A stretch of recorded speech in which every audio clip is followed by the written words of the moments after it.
Democrats blame Trump for wildfires in Democrat-run areas. Cops are blamed yet again for refusing to be assaulted by BLM protesters. And the media go wild over an indoor Trump rally. I'm Ben Shapiro. This is The Ben Shapiro Show.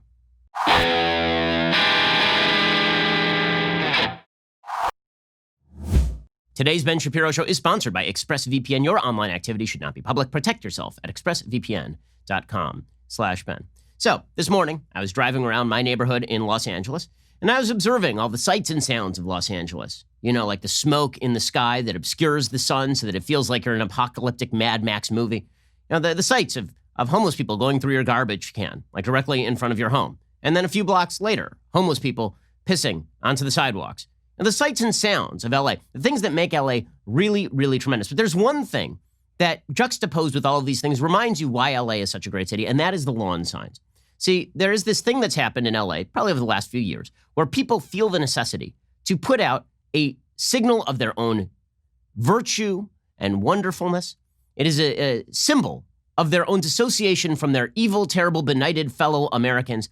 It's basically like Passover for the social justice warriors, where if you put out this lawn sign on your lawn, then everybody is supposed to pass right over you because you are one of the virtuous. It's like blood on the lintel during Passover. You're supposed to, the gods of social justice wokeness will pass right over your home and move right on to the next home because you have been touched by the hand of tolerance.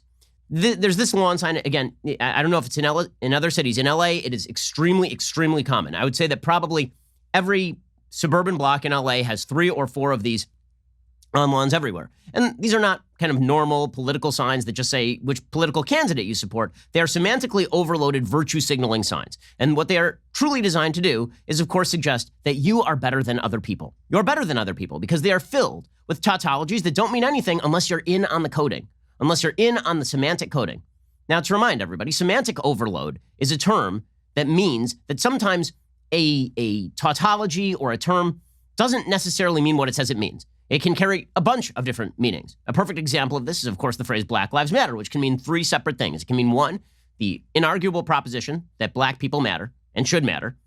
2, the proposition that America is systemically racist and that a huge swath of Americans don't believe Black Lives Matter. And 3, the Black Lives Matter organization, a neo-Marxist, horrible organization seeking to overturn all institutions in the United States. So that's what this sign is filled with. And it is put on lawns by white, rich, suburban people, generally, who have decided it's really important to signal to their neighbors what their feelings are. We know that these people are virtuous because they've put this sign on their lawn. And this all ties into what we are seeing in our political cycle today, right? The firm insistence by the media and by Democrats that only Democrats believe in science. But this is all part of a broader rubric, which is we are more virtuous than you. We offer no solutions. We offer no policy prescriptions. In fact, there's no reason for us to do so because we cannot have conversations with people who do not believe the following semantically overloaded tautological statements. We can't even have a conversation with you because you don't believe what we believe. You're not even operating in the same universe that we are operating. See, here's the thing. When you discuss solutions, when you discuss policies, sometimes you can find common ground. But if you never discuss solutions and you never discuss policies, and what you really are attempting to do is cudgel people with slogans that mean a lot more than you are saying they mean, when you are playing this Mott and Bailey game, where you put out the most generic sounding term, but what you actually mean is something that is extremely loaded, then what you're really trying to do is divide people. So this lawn sign is not attempting to unify anybody. The lawn sign is deliberately attempting to divide people and to give yourself a pat on the back because you put up a lawn sign. Sure, you may not have given charity to any of the causes you supposedly support. Sure, you may not even have thought through any of these slogans, but you got the lawn sign and that's all that matters. So here's what this lawn sign says. That, again, is extremely common in LA. You can buy it on Amazon for like $17.99 because capitalism always wins. From signsofjustice.com, this is where this sign has come from. We believe, and it's all in rainbow colors, of course, Black Lives Matter. Now, again, semantically overloaded, right? Usually it says, in this house, we believe Black Lives Matter. And what they mean by that, of course, is that as opposed to the guy next door, in that house, they don't believe Black Lives Matter. That's why we have a sign and they don't have a sign. Right? So they're using the semantically overloaded term Black Lives Matter to suggest that they are different from their evil, predatory neighbors who don't care about black people. In this house, we believe Black Lives Matter. No human is illegal, except for the ones they are hiring to trim their lawn, presumably, because this is California. No human is illegal. Now, that, of course, is a bizarre statement because no one is arguing that being human is illegal. When we talk about illegal immigration, which is what this is a reference to, what we mean generally is that somebody has engaged in the crime of crossing the border illegally. And the being human is not the illegal part. In fact, the only people who seek to criminalize being human are people who are pro-abortion, who literally say that because you're not a human, we get to criminalize this. Okay, let's continue with that sign. Okay, love is love, right? Another semantically overloaded phrase. So of course love is love, right? That's literally a tautology. A tautology is just A equals A, right? Love is love. That is a tautological statement. But of course, what they actually mean is that all forms of love are equal. Now, what's funny is that generally, even people who say love is love don't believe that all forms of love are equal, obviously. I mean, they actually have moral standards as well, thank God, right? They don't believe that homosexuality is on par with bestiality, which it isn't. They don't believe that homosexuality is on par with incest, which it isn't. Right? So even people who say love is love don't actually believe that all love is equal to all love, because that would be a ridiculous statement. What they actually mean is that they are just pro same-sex marriage, but they have decided that if you don't believe that same-sex marriage and heterosexual marriage are obviously of the same political impact or import, or you don't believe that they're on the same moral level, then this means that you don't believe that love is love, right? You don't believe in the tautological statement because you've drawn a standard. Now, obviously, they draw standards too. It's just a different standard. In this house, we believe women's rights are human rights. And here what they actually mean is we believe in abortion. Because no one believes that women shouldn't go to school. Nobody believes that women shouldn't be able to get any job they want to get. No one believes that a qualified woman shouldn't be able to do the exact same job as a qualified man. Nobody believes anything different in the United States. So again, this is an attempt to suggest that if you disagree with people on abortion, it's because you don't believe in women's rights or you don't believe that women are human. Again, it's all this semantically overloaded virtue signaling crap. We believe science is real. Okay, science is real. This is the big one for today's show and for today's news cycle, because the Democrats have decided that they are going to campaign on the slogan, science is real. Anybody who opposes them, anybody who believes that they are reading into the science solutions that are not requisite, anybody who believes that they're overreading the science in order to achieve political goals, which is what is exactly happening with regard to the wildfires and hurricanes, as we'll see, Democrats are saying absolutely anti-scientific things today. So are the media. They're saying absolutely anti-scientific things about how climate change works, about the impact of climate change, about what can be done to mitigate climate change. And they're really leaning on the slogan, science is real, in order to maintain that if you disagree with anything they say, it's because you deny the science. As we will see, that is a lie. Right? It's an overt lie. But by saying science is real, you can imply that your opponents don't believe science is real. And that is why Scientific American today came out and endorsed Joe Biden, because they put up their lawn sign. Unlike Donald Trump, Joe Biden believes that science is real. And then finally, the sign concludes, water is life, which is a weird thing. I mean, that actually is not tautological. First of all, water is not actually, it is required for life. I'm not sure who is objecting to water. I'm a fan. I like water too. I don't even know what the semantic overload in this case is. And finally, injustice anywhere is a threat to justice everywhere. Unless, of course, you are an individual and you cross the social justice warrior lines, in which case you are to be judged by group affiliation. And now the goal of the sign, obviously, is to elevate you to a higher moral plane than your neighbors. That is the goal of the sign. And this has become the Democratic Party slogan. I mean, basically, you don't need a platform anymore. You just need the sign, because there are no solutions offered. There are no policy prescriptions offered. Nothing is offered here other than an unearned sense of moral superiority based on your denigrating feelings about your neighbors, copied and pasted into this bizarre little sign that makes you a better person because you put it on your front lawn. And that's LA. The homeless people can be still suffering with mental illness and drug addiction and pissing in the trash cans directly across the street from you. Illegal immigrants can still be living in homeless shelters because you have not come up with any solution for how exactly to alleviate their economic condition. The city of LA can be falling into complete and utter disrepair. Wildfires can be plaguing the state of California, but so long as you have the sign, you have participated in the solution. This is the Democratic Party slogan. So much of our politics is no longer about finding solutions. It used to be, ideally, that politics was supposed to be about finding common solutions to common problems. Now, it is about naming problems that you believe exist, and if somebody has a different solution, then you suggest that they don't believe the problem exists at all. Right? This is the way our politics works. This is true on everything from policing to climate change. Even if somebody agrees with you that there's a problem with police brutality in some police departments, that's not enough. Because if they disagree with your solution, which is to dismantle the police, that means they don't actually understand the problem. Okay, that political sign is pretty much how our politics works. And so I have decided that I want to put up this sign in my front yard. In this house, we believe if you put up a lawn sign filled with semantically overloaded virtue signaling tautologies, you are an obnoxious ass. That is the lawn sign I think belongs on everybody's front lawn. Because, frankly, if you decide that it is very important to you to feel good about yourself by putting that lawn sign on your lawn, then I think people should have nothing to do with you, frankly. I think it makes you, just by definition, incredibly, incredibly obnoxious. We'll get to how that lawn sign has boiled down into the political debates of the day in just 1 second, because that really is all that's happening here, right? Somebody put up a slogan that says, science is real. And now, if you disagree with them on their policies, they'll just argue that you think science is not real. Okay, science is real.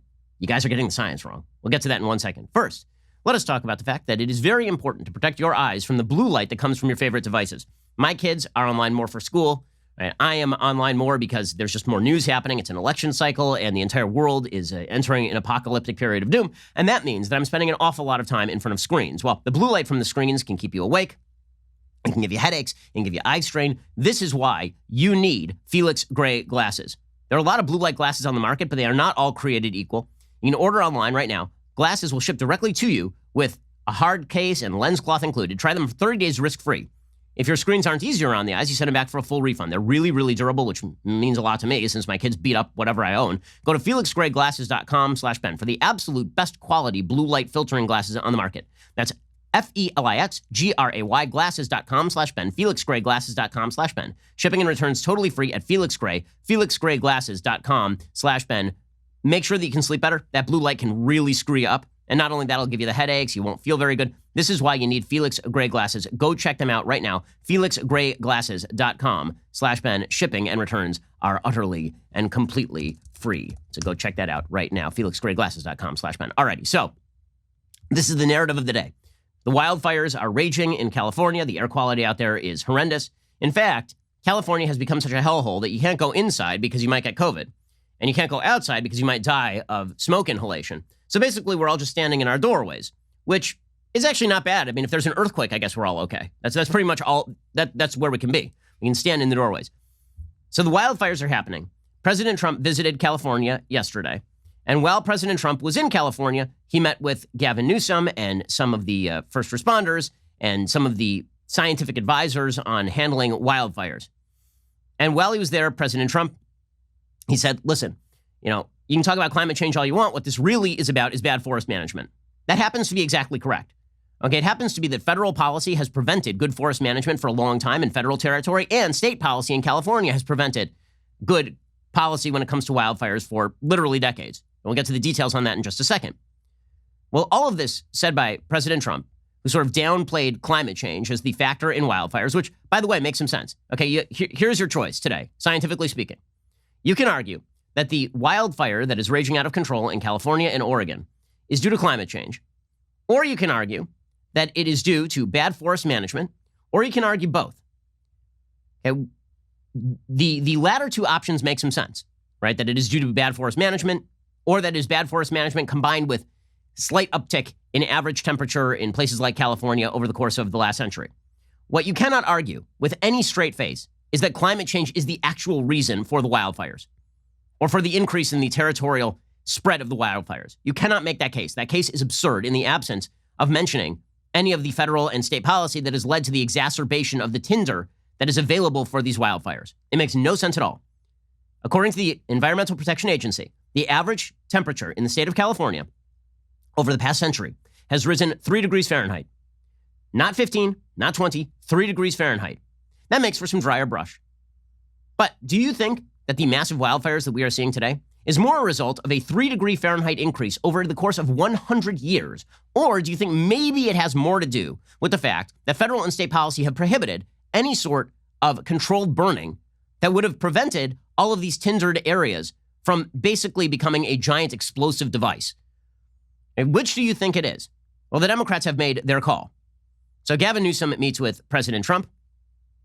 And first, he admits freely that we have not actually done our forest management justice. Like, we've actually blown the forest management. Here was the garbage governor, Gavin Newsom, who just yesterday, by the way, was cutting videos from bad areas of the California forest. He was literally sitting out there like the "this is fine dog" gif.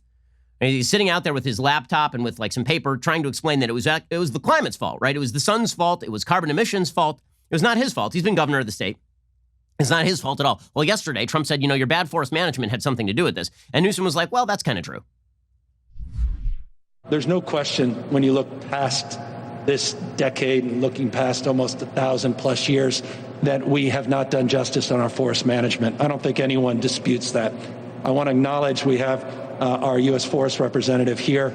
The state of California, your administration just entered into a first-of-its-type commitment over the next 20 years to double our vegetation management and forest management. Right. I want to thank you for supporting that effort, funding that effort. We acknowledge our role and responsibility to do more in that space.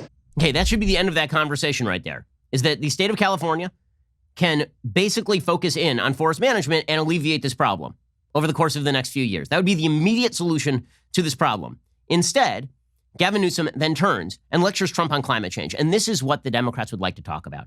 They don't want to talk about the solutions that are at hand. They don't want to talk about the fact that if you shut down every industry in the United States today, all of them, if Trump had come in and bombed into submission every industry in the United States the day he entered office, you know what still would have happened this summer? A giant wildfire. Because guess what? That is not how climate change works.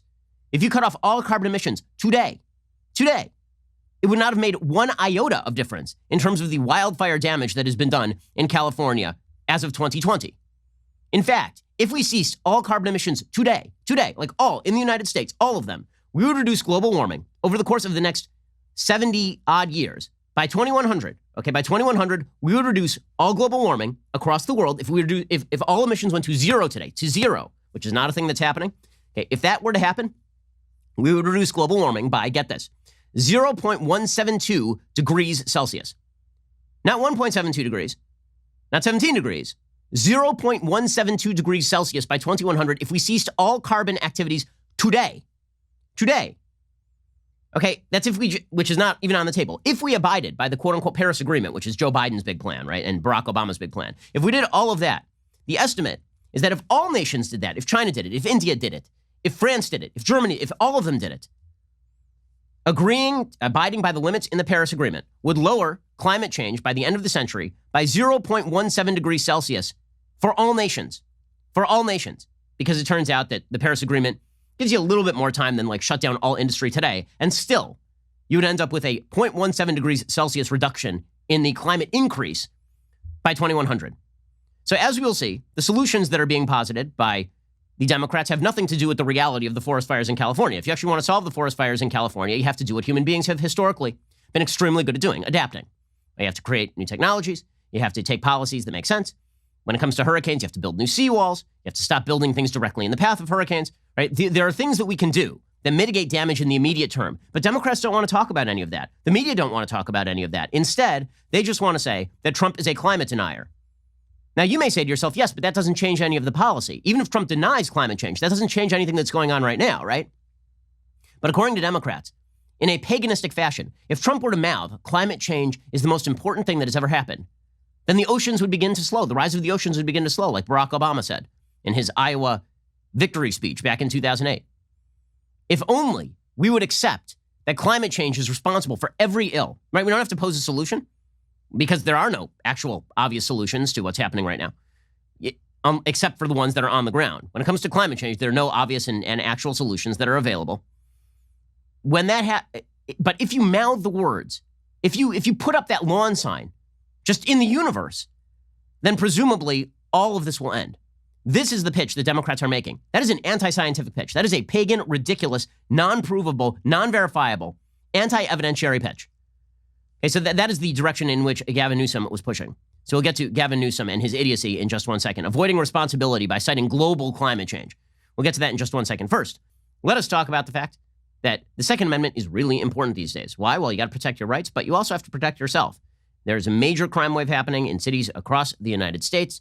I'm getting letters from people who have been accosted on streets, people who have been mugged, people who have been beaten up.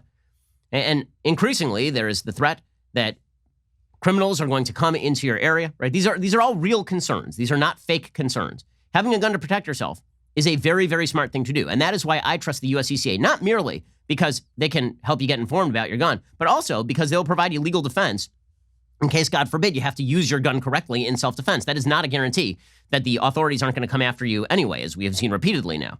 In this day and age, you need a gun to protect yourself and your family and you need to know how to use it and what you can legally do.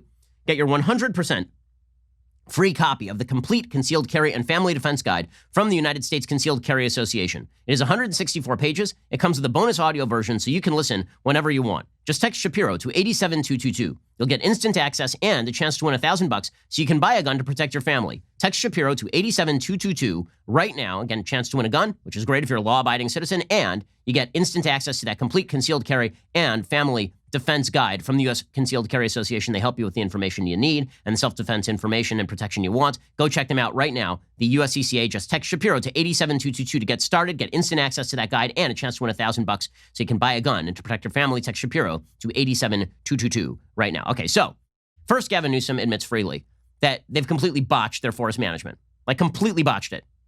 Then Gavin Newsom turns and lectures Trump on climate change. And this has become the theme of the day. Trump hates science. Trump hates... Now, do I think that Donald Trump knows the first thing about science? No. I see no evidence that Donald Trump sits around in his spare time reading pop science books.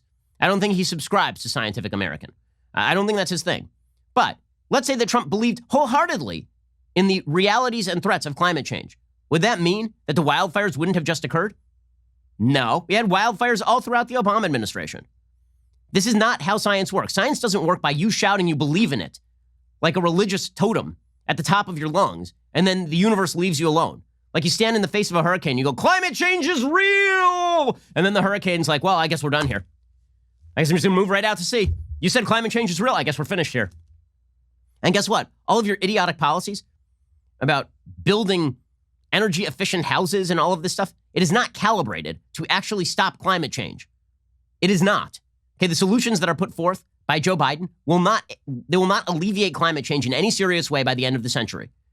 If we actually care about climate change, over time, what we are going to need to do is pour money into making energy-efficient, not energy-efficient houses, into making more sources of energy efficiency, like new technologies. Human beings are very good at technology. There are two things, basically, that human beings can do about climate change. One is we can pour money into R&D such that we can create more efficient sources of energy. Hey, not the ones that we're currently talking about, not stupid windmills. If your solution to climate change right now, like the forest is burning, build a windmill, Bob. That's not a solution. That's not even close to a solution. The fact is that California 2 weeks ago was experiencing a heat wave and rolling brownouts because we had decided to decommission our nuclear facilities and also move away from natural gas and toward quote unquote green energy solutions. So people instead were plotting from the heat. So if you actually want to do this, what you need to do is develop technologies that are actually economically efficient and that people can opt for. And there is some of that, right? I mean, people are now driving electric cars more than ever, right? That's a good thing. And two, we can engage in adaptation. And that means things like perhaps geoengineering. It means that we have to build more seawalls. It means better infrastructure. It means don't build directly next to a wildfire area. It means that you have to take measures like controlled burns, right? These are all practical things we can do. Democrats don't talk about any of those things. Instead, they talk about these broad scale, quote unquote, ideas for curbing climate change that when actually evaluated cost trillions of dollars and don't accomplish what they are seeking to accomplish. But it's not about that. Understand, it's about the lawn sign. It's about science is real. So here is Gavin Newsom shouting at Trump, science is real. And then the media going, it's true, science is real. And Donald Trump doesn't believe in science. Here's Gavin Newsom, this idiotic Ken doll. Here he goes. Something's happened to the plumbing of the world. And we come from a perspective, humbly, where we submit the science is in and observed evidence is self-evident that climate change is real, and that is exacerbating this. And so I think there's an area of at least commonality on vegetation, forest management, but please respect, and I know you do, the difference of opinion out here as it relates to this fundamental issue on the issue of climate change. Okay, but that fundamental issue is not a fundamental issue. I mean, who cares what Trump believes about, quote unquote, climate change? Why does that matter? The question is the policies. Is he blocking a policy that would have stopped the fire? Is he cutting the forest management? Like, what's the... Notice what Gavin Newsom does there. He says, we can agree on the solutions, actually. We can agree on that. But do you agree that science is real? Do you agree with my lawn sign right here that has made no difference in alleviating wildfires in California for the past several decades? And has actually exacerbated the wild... Do you agree with my lawn sign, sir? If you don't agree with my lawn sign, that means you're bad. Because my lawn sign is a lawn sign. Joe Biden did this routine yesterday as well. Right? This was Joe Biden's big speech. So he emerged from the basement. Right? Every few days, he emerges like the groundhog to determine whether there are further days of election. So he emerged from the basement, and he stood in a wheat field, which was kind of weird. I'm not sure that even Joe Biden knew where he was. He stood in a wheat field, and then he mumbled some words, and then he went back down into the basement without taking questions, which is his way of running a campaign. So far, it's been successful because President Trump is constantly stepping on rakes, but let's not pretend that Joe Biden is running a masterful campaign. He's not even walking a masterful campaign. He is hobbling, at best, a masterful campaign. He is crawling a masterful campaign. We'll get to Joe Biden and his science is real speech, or as he might put it, his science is real. We'll get to that in just 1 second. First, let us talk about the fact that you may be looking around right now and thinking to yourself, hey, I might need some life insurance. And the reason I might need some life insurance is because, things are crazy right now. Well, there is good news. You can still shop for life insurance. You might be thinking to yourself, can I still get life insurance? The answer is yes. If you have loved ones depending on your income, you probably should. Right now, you could save $1,500 or more a year by using Policy Genius to compare life insurance policies. When you're shopping for a policy that could last for a decade or more, those savings really do start to add up. So what exactly is Policy Genius? It's an insurance marketplace. It's built and backed by a team of industry experts, and here's how it works. Step 1, head on over to policygenius.com. In minutes, you can work out how much coverage you need and compare quotes from top insurers to find your best price. Step 2, you can apply for your lowest price. Step 3, the Policy Genius team will handle all the paperwork and the red tape. Policy Genius works for you, not the insurance company, so if you hit any speed bumps during the application process, they will take care of everything. They even have policies that allow eligible customers to skip the in-person medical exam and do it over the phone. So, if you need life insurance, head on over to policygenius.com right now to get started. You could save $1,500 or more a year by comparing quotes on their marketplace. Policy Genius, it's important to have the right life insurance. This is an important thing to do if you're a responsible human who wants to take care of your family. Policygenius.com. Go check them out right now. Okay, so Joe Biden gives his speech in the middle of a wheat field. And this is just sheer lawn sign demagoguery, lawn sign politics at its best. Joe Biden as lawn sign. So the speech is about 8 minutes. This is what he's been doing, right? He just goes to a location, and then he speaks for 8 minutes, and then he goes back in the basement. So here's Groundhog Joe emerging to talk about the crises America is facing. Now, we're going to go through the crises he's talking about here. As it turns out, he mentions 4 crises that you're about to hear. 4. 3 of them are the fault of Democratic policy. Here is Joe Biden. As a nation, we face one of the most difficult moments in our history, in my view. 4 historic crises all at the same time. The worst pandemic in 100 years that's already killed nearly 200,000 people and counting. The worst economic crisis since the Great Depression that's cost tens of millions of American jobs and counting. Emboldened white supremacy unseen since the 60s and a reckoning on race that's long overdue. And undeniable acceleration of the punishing reality of climate change on our planet and our people, on the lives and livelihoods, which I'd like to talk about now. Okay, so he mentions 4 crises. 3 of them are the fault of Democratic policy. Okay, so he mentions the pandemic. Not going to blame that on Democrats. Democrats will blame that on Trump because they don't know anything about science. Okay, it turns out that science means that the virus has gone everywhere, and it's killed tons of people everywhere, as it turns out. Donald Trump didn't personally infect everybody in New York. That is anti-science. Today, Andrew Cuomo, idiot governor of New York, tweeted out, "Science knows." You know what science knows? That it's a terrible idea to ship COVID-positive elderly folks back into nursing homes and kill 11,000 of them. It turns out that's a really crappy policy, Andrew Cuomo. Okay, but Joe Biden names 4 crises. 1 is the pandemic. The second is the worst economic crisis since the Great Depression. Okay, that is largely due to misbegotten lockdown policies that have prevented economies from recovering. You know, half the people who are currently claiming unemployment live in the state of California. Half of them. Really. Of the 14 million people who are currently claiming unemployment, half of them live in the state of California because California is still completely locked down. Now, you could have a lockdown policy that alleviates at certain points. You could have people going back to school. Right? You could have all these things. But misbegotten lockdown policy has made the economic crisis significantly worse than it has to be. If you don't believe me, just check the difference between the lockdown states and the non-lockdown states in terms of how they are doing in unemployment rate and economic recovery. There's a vast difference. The third crisis is what he calls emboldened white supremacy, unseen since the 60s, and a reckoning on race that's long overdue. So what we're watching in the real world here is not, quote unquote, emboldened white supremacy spreading across the nation and resulting in riots across the country in major cities. We're not watching white supremacists shoot cops. White supremacy is a threat. I know. I've been one of their main targets. Okay, the FBI arrested a white supremacist for targeting my family just last year. Believe you me, I'm pretty hard on the white supremacists. But if we are talking about what we are watching in real time right now, it is not an overdue reckoning on race. It is rioters and looters going around in major cities claiming that the police are systemically racist, backed by the Democratic Party, and committing crimes. And then members of the Biden campaign bailing them out of jail. That is what we are watching right now. So that would be the fault of the Democratic Party. If you're watching a bunch of people rioting in Chicago, LA, DC, New York, Portland, Seattle, Kenosha, and your first response is, that's emboldened white supremacy, that's because you are blind or a moron. Okay, and finally, he says an undeniable acceleration of the punishing reality of climate change on our planet. Weird, because climate change is a long-term prospect. It is a long-term thing. It does have real-world consequences. And I believe that it is caused mostly by man-made emissions. That does not mean the solutions that Democrats are proposing are in any way realistic or useful. Now, I tend to believe, as the Nobel Prize winner in economics, who writes specifically on the cost of climate change policies and solutions, William Nordhaus writes, that one of the things you have to do is balance the future growth of the world economy against any measures that you take today that could dampen that growth. In other words, you do have to allow certain amounts of climate change to happen because it is counterproductive to do otherwise. If you shut down the entire world industry in order to stop climate change today, first of all, it wouldn't occur. You wouldn't stop it. You might alleviate it like that much, a very, very small amount. Okay, and also, you would destroy all of the economic growth that would allow for adaptation and better living conditions. Because as it turns out, you know what's a great protector against climate change? Being wealthy. It really is. It's quite good. There's a reason why hurricanes, when they hit the United States, they can be devastating, not on the same order of devastation as if they hit Haiti.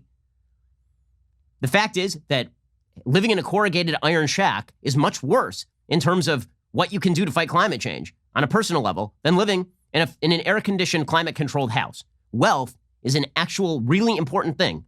I know people in the first world tend to forget about this, but there are lots of people who don't live in nice houses and even nice apartments.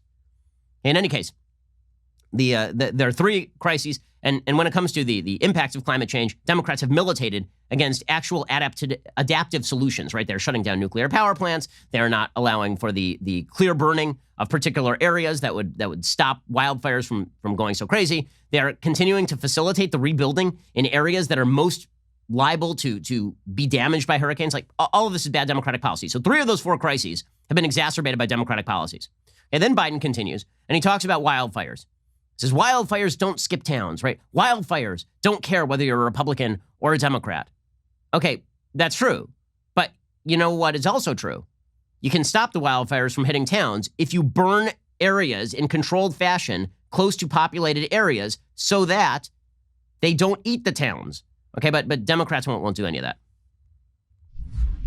Wildfires don't skip towns that voted a certain way. The impacts of climate change don't pick and choose.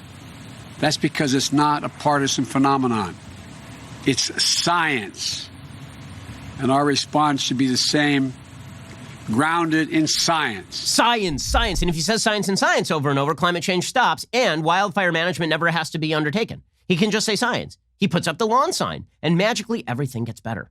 We're going to get more lawn sign speeches on climate change from Joe Biden in just 1 second. Then we'll talk about the actual policy changes that could be made, but everybody is ignoring. I mean, it's so irritating on a primal level to me. I mean, seriously irritating on a primal level that Democrats don't want to talk about solutions when it comes to how we adapt and mitigate climate change. Instead, all they want to do all day long is just shout that you don't agree with science. And then we're supposed to be like, oh yes, the party that agrees, the party that believes that a man can be a woman and a woman can be a man, the party that believes that Donald Trump directly causes hurricanes, the party that believes that if a vaccine is developed by Donald Trump's FDA, you shouldn't take it because Donald Trump has personally poisoned the thing. And the party that also believes that babies in the womb are not babies, they are mere clusters of cells. That is the party of science. Spare me. We'll get to more of Joe Biden and science in just 1 second. First, let's talk about how there has never been a better time, really, to sign up for that online university. Campuses are closed, and why not pick some classes that are actually going to teach you something as opposed to the nonsense that you would learn at some of the major universities anyway? When you think of your future, you think of your goals, where you want to be. Substitute dreams for goals. Suddenly, planning your future is bigger because people don't have small dreams. Dream bigger with Ashford University. You can get a degree from Ashford.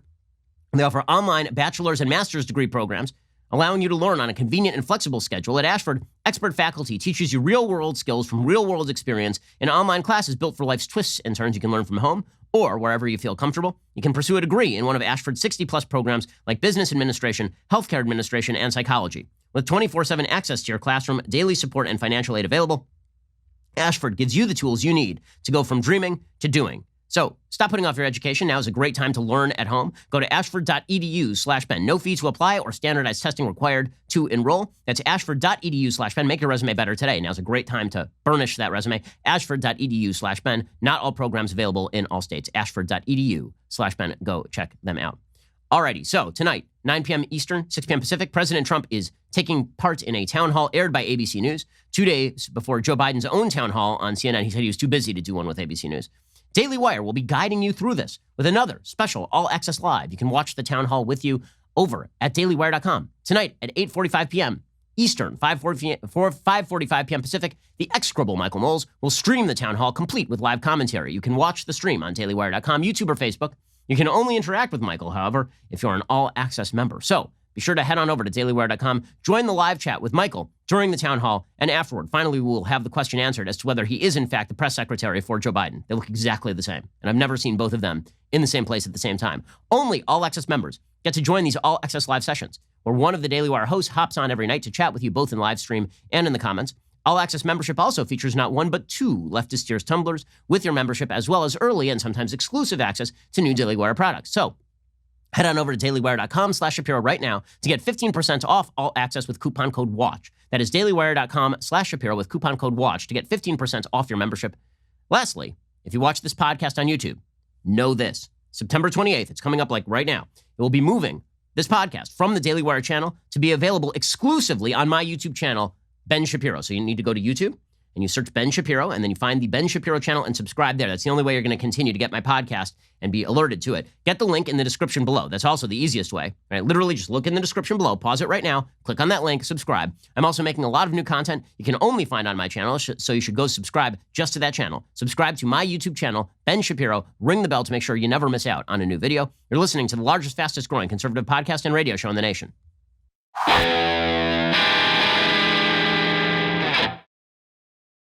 Okay, so Joe Biden continues with his science is real speech. Again, he offers no solutions that are of any practical effect. He just blabbers on about how climate change is real. And then he dares Donald Trump to say climate change isn't real, so you can have a fight on that particular topic and no solutions get done, which is like the dumbest form of this conversation ever. So here is Joe Biden literally dismissing the actual solutions to forest fires and wildfires because science is real. The West is literally on fire. And he blames the people whose homes and communities are burning. He says, quote, you gotta clean your floors, you gotta clean your forest. Is literally the solution. Literally the solution is forest and vegetation management. That's exactly what Gavin Newsom, the governor of California, said directly to Trump, right? But apparently it's bad if Trump says it. Because science. Okay, and then we go into full Dennis Quaid in Day After Tomorrow mode with Joe Biden. He says, you know what's actually threatening our suburbs? Not people who are committing crimes, not rampant homelessness, not a federal attempt to redo how your community is built by putting giant publicly sponsored apartment complexes directly next to your house. None of that. What's actually threatening the suburbs is climate change. Now, again, climate change is a long-term threat to certain areas of American life. Human beings have an enormous capacity to adapt. We will have better technology, and we will be a lot richer in 100 years than we are right now. There are certain things that we can do. I've mentioned many of them already. But according to Joe Biden, if Donald Trump is reelected president, the wrath of Khan will emerge. Mother Nature will take her revenge, and the suburbs will burn. Not because of his supporters burning the suburbs, which is what's been happening, but because the climate will get angry at you. The climate, like a nasty, vengeful God, will come down from on high and smite you if Donald Trump is reelected. Here's pagan Joe Biden. Meanwhile, Donald Trump warns that integration is threatening our suburbs. It's ridiculous. But you know what is actually threatening our suburbs? Wildfires are burning the suburbs in the West.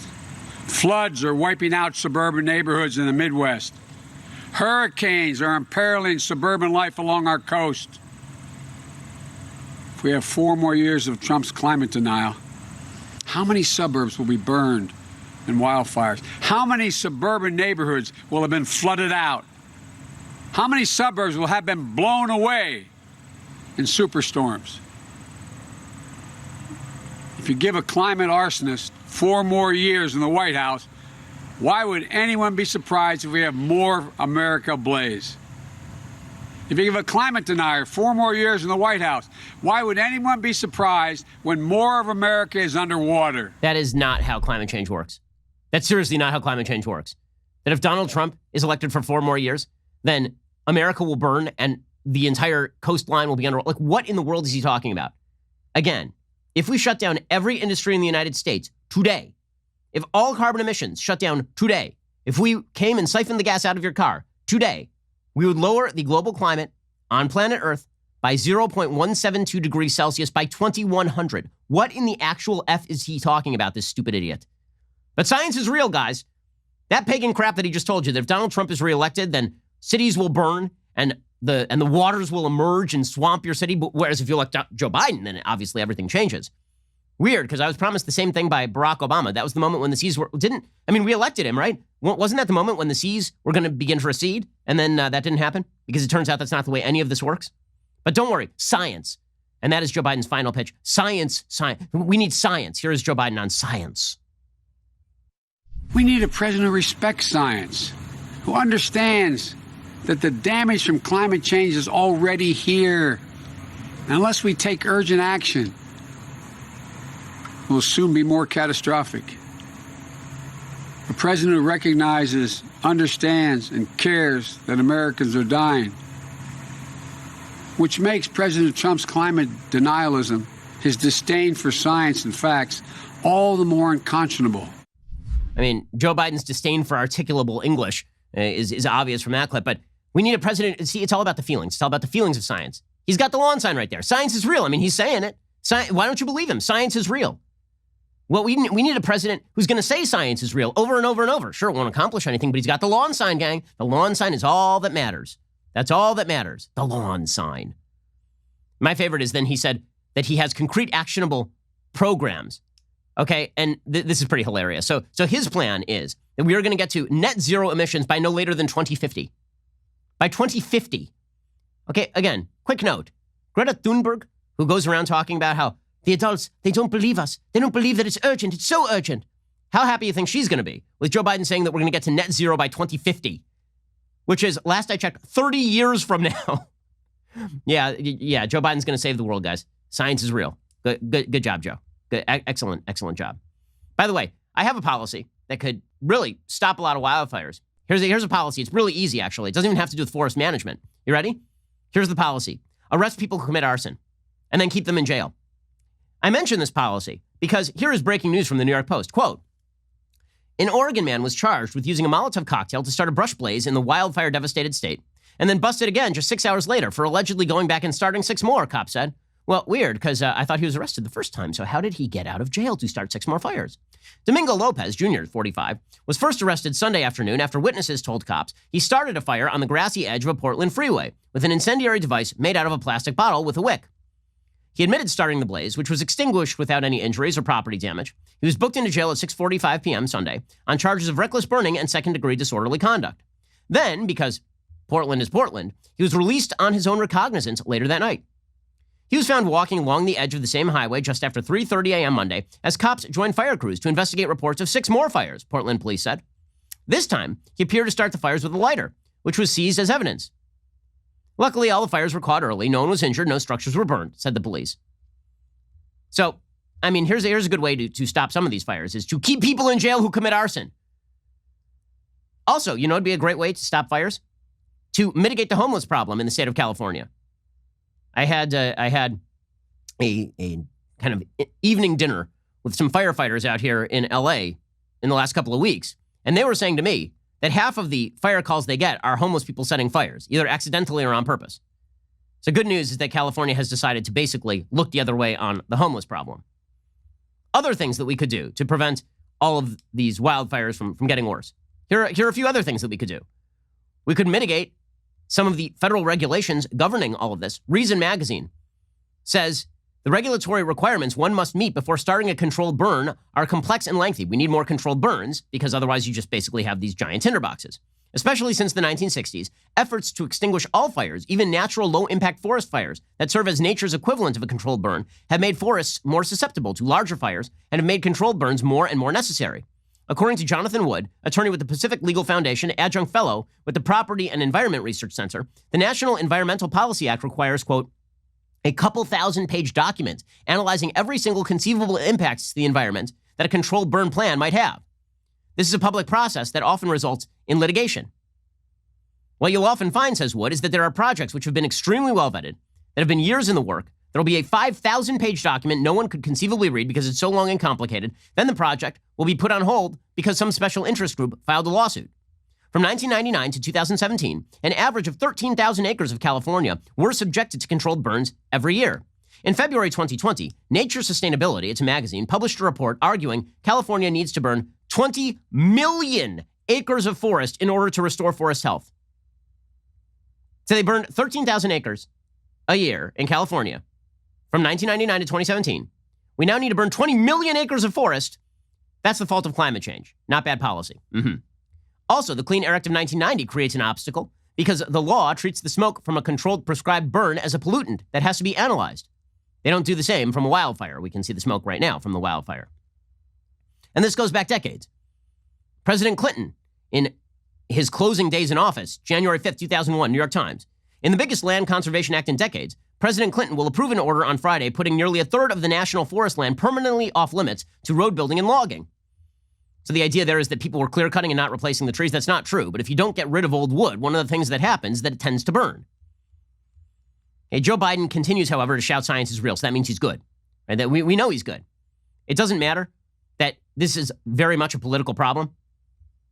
And it doesn't matter that a lot of what Biden is saying is patently anti-scientific.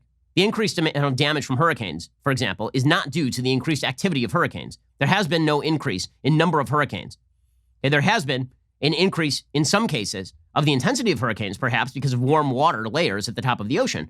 But the real reason you've seen increased damage is not because the hurricanes are worse. It's because more and more people have built stuff in the way of the hurricanes. Right? The target area is now larger. It doesn't matter. He believes in science. And the media, they're going to repeat this until it's true. Repeat until it's true. Here is the headline from the New York Times, which is basically just the PR wing for the Democratic Party at this point. This is the lead headline at the New York Times. You ready for this? Here's the New York Times headline. Very objective newsifying. Journalisming all over the place. The journalism getting sticky and weird all over the place. Here's the New York Times getting sticky and weird with Joe Biden. Trump scorns science as fires rage. Biden calls Trump climate arsonist. Oh, is that what's happening?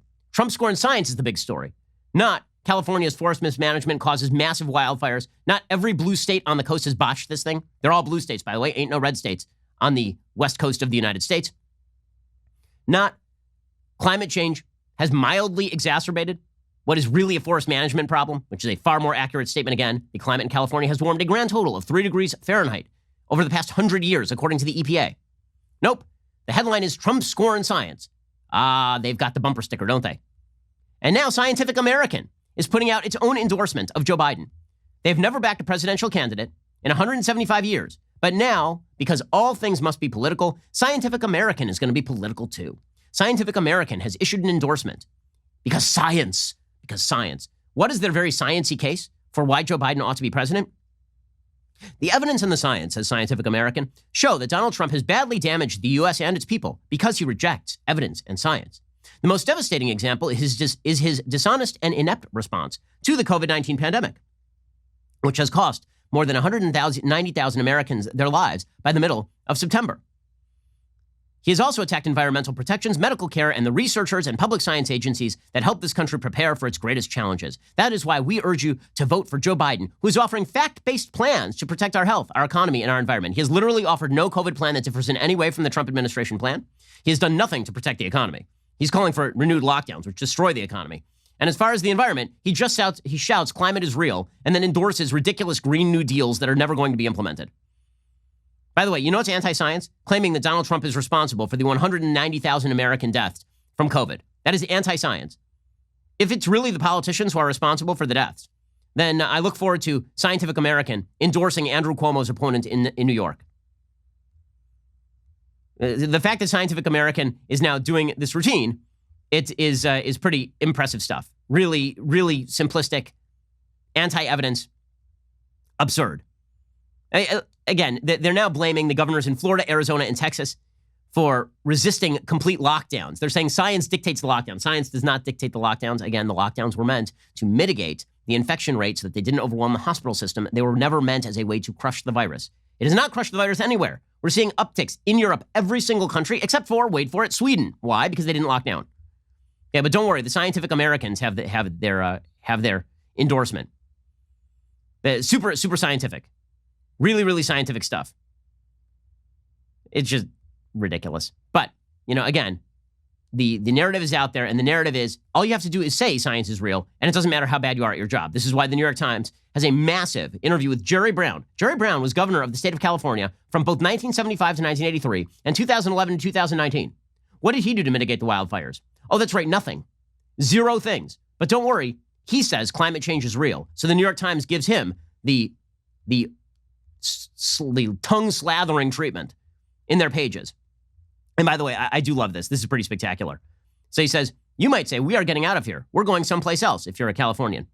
He says, no, there are going to be problems everywhere in the United States. This is the new normal. It's been predicted. It's happening. This is part of the new long-term experience. Tell me, where are you going to go? What's your alternative? Canada?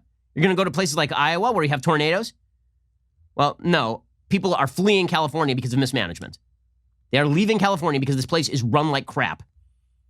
Worth noting, Governor Jerry Brown vetoed a measure to create a California fire map, and it took 9 years to develop the fire map. 7 of those years were during Jerry Brown's term in office. But the good news is the New York Times says he believes in science. Okay.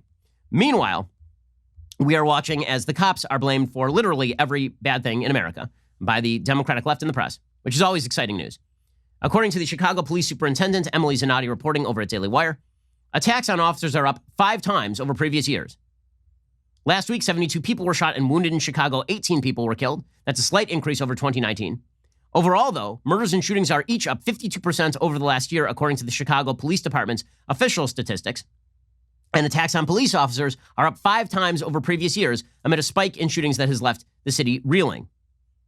Fox News reports dozens of Chicago police officers have been shot or shot at so far this year, including as recently as this weekend, when the Illinois city saw 35 shootings and at least 10 murders through Sunday.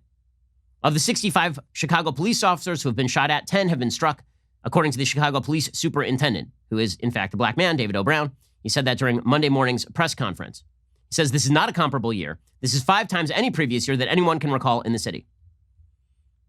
Okay, so the latest headline of the day and how the cops are bad is that if cops have are driving their car and are trying to get to a reported crime and people block the car or jump on the car or start trying to break into the car, the cops are just supposed to sit there. This narrative was promoted yesterday in Sacramento. So a bunch of Black Lives Matter protesters and Antifa members, presumably, mostly white, of course, because this is a bunch of dispossessed white jackasses. They're standing out in the streets of Sacramento. A police officer has his lights on. He is trying to get to some reported crime. And they decide that they are going to obstruct. One of these morons jumps on the front hood of the car. Now, here is my basic rule. Okay, here's my basic rule. If you jump on the front hood of a vehicle that is on, what happens next is on you. If you jump on the front hood of a car that is attempting to go somewhere, what happens next is your fault.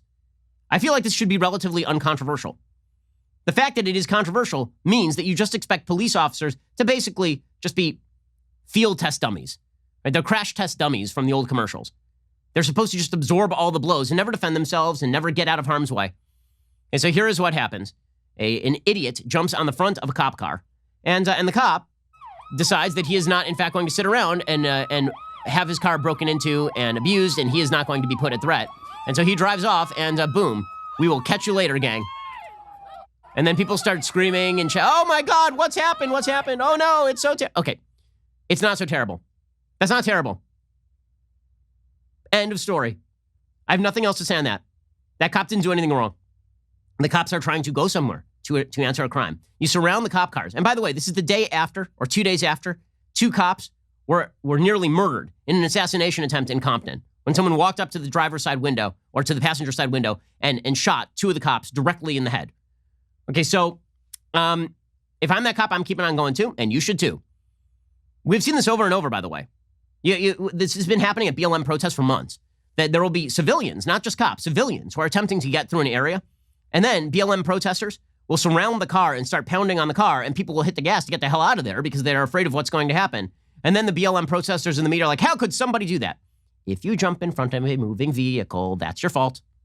If you jump on the hood of a moving vehicle, that is your fault. If you attempt to obstruct people in their ability to exercise their basic right to use the roads for which they pay taxes, then that's your fault.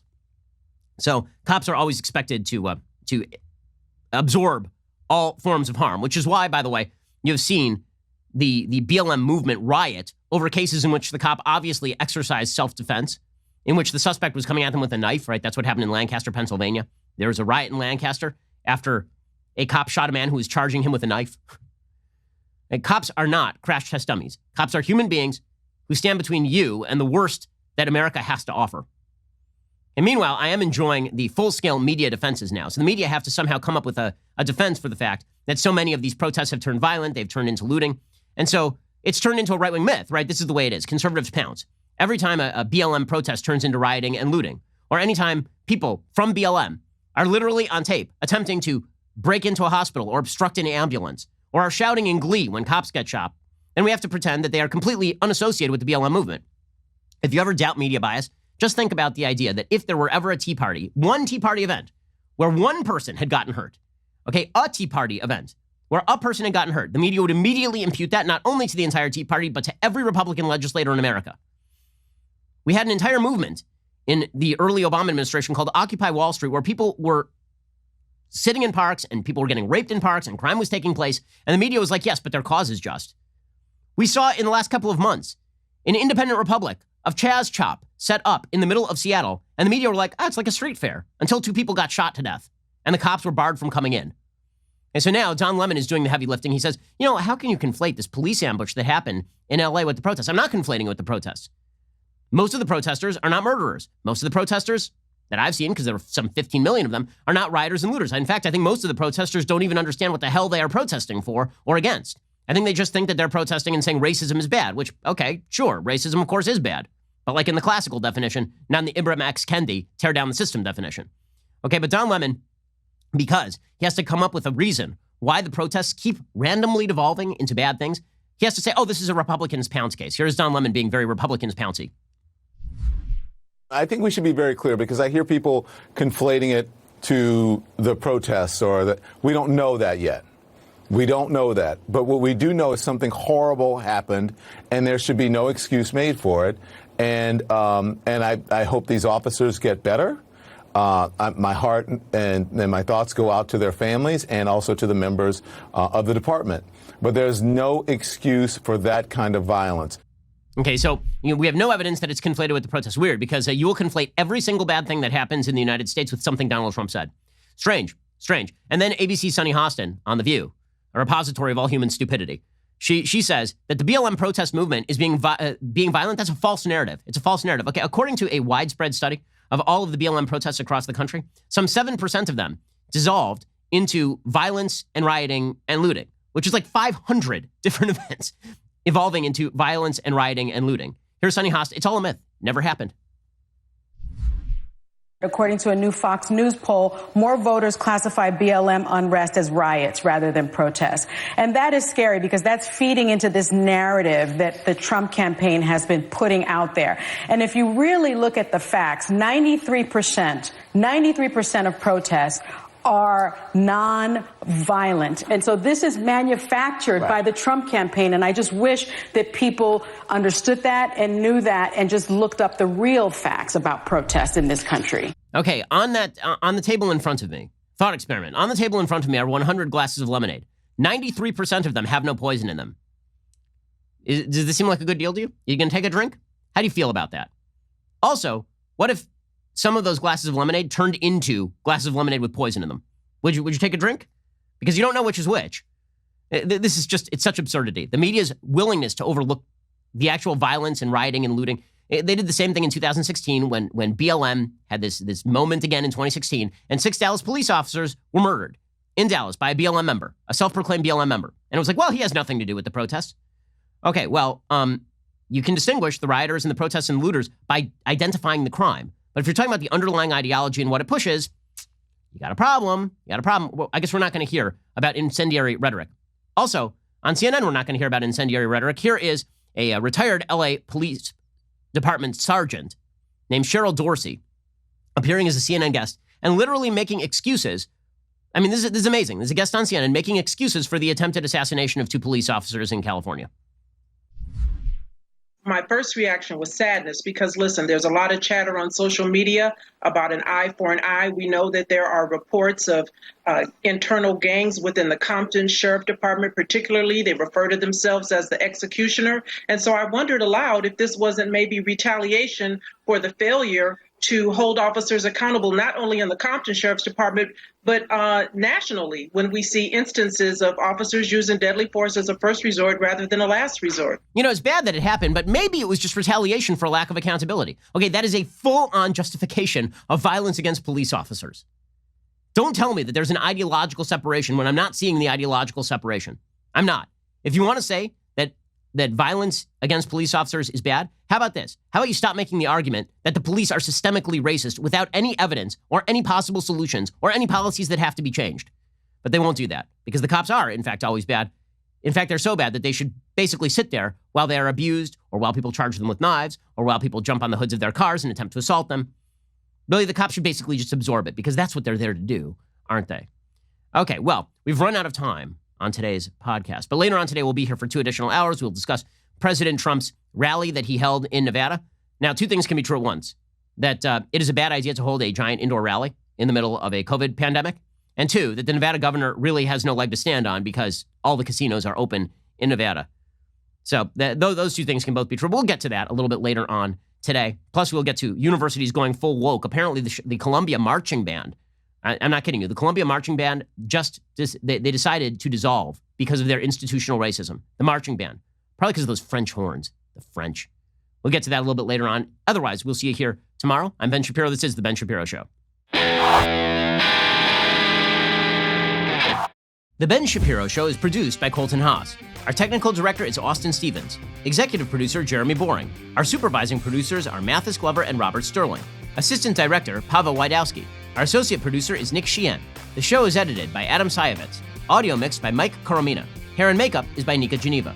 The Ben Shapiro Show is a Daily Wire production. Copyright Daily Wire 2020. You know, the Matt Walsh Show, it's not just another show about politics. I think there are enough of those already out there. We talk about culture because culture drives politics and it drives everything else. So my main focuses are life, family, faith. Those are fundamental, and that's what this show is about. I hope you'll give it a listen.